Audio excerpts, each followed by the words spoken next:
Hello, friends. No, I'm fine. I'm fine. I mean, I didn't get an Emmy nomination for, YouTube short form for Whiskey Aficionado, but I'm fine. Everything's fine. Everything's fine. I wasn't going to win anyhow. Welcome to Eric Leviton, Whiskey Aficionado. I'm not going to let that get to me. Today, we're going to drink whiskey. Scotch whiskey. We're drinking it right here. Glenkinchie 12-year-old lowland malt Scotch whiskey. This makes me excited. This makes me very excited. I'm glad to be here. Now, Glenkinchie has been around since the early 1800s. The distillery got turned into a sawmill at one point in the mid 1800s, but then eventually turned back into the distillery, from what I understand. It's also about 15 miles away from Edinburgh. Edinburgh, or as we like to say in English, Edinburgh. Or Edinburgh. Edinburgh. I'm not sure which is the correct or wrong pronunciation. Ooh, without even getting close to my nose, I can smell it. It smells wonderful. So let's nose it really good. Oh, man. Vanilla.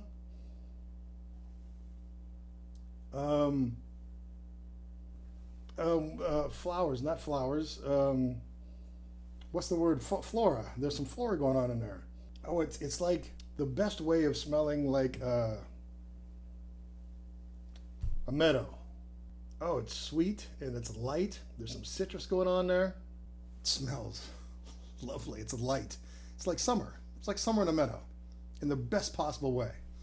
Let's drink it, shall we? Let's launch it. Oh, I'm fair puckled, which is another Scottish phrase for I'm short of breath. Oh, it takes your breath away.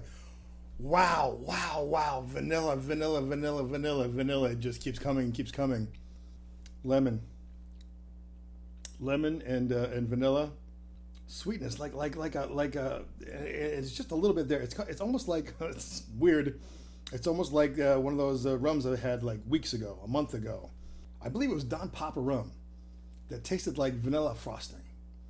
There's a hint of that in the back of this. Just a hint of it, and I really like it. Whew, that's really good.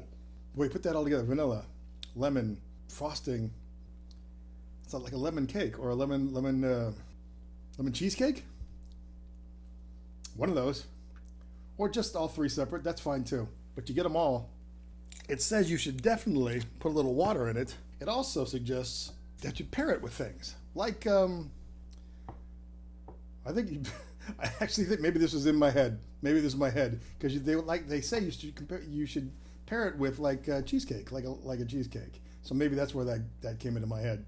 It also says you should pair it with Cullen skink.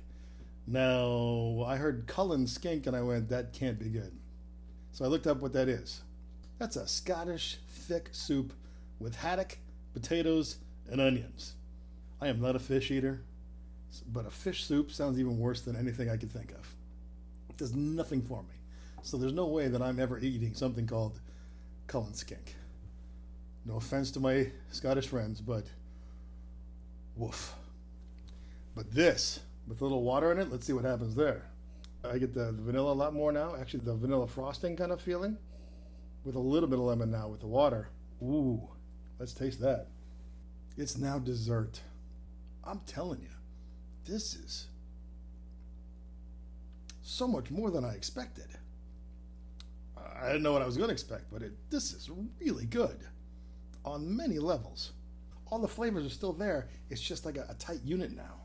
Oh, that is so good. I am so glad I got to share this with you right here on Eric Leviton, Whiskey Aficionado. All my problems have been solved by a whiskey.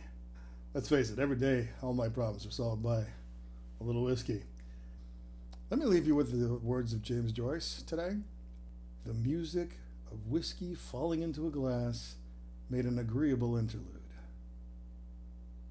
That sentence describes this whiskey.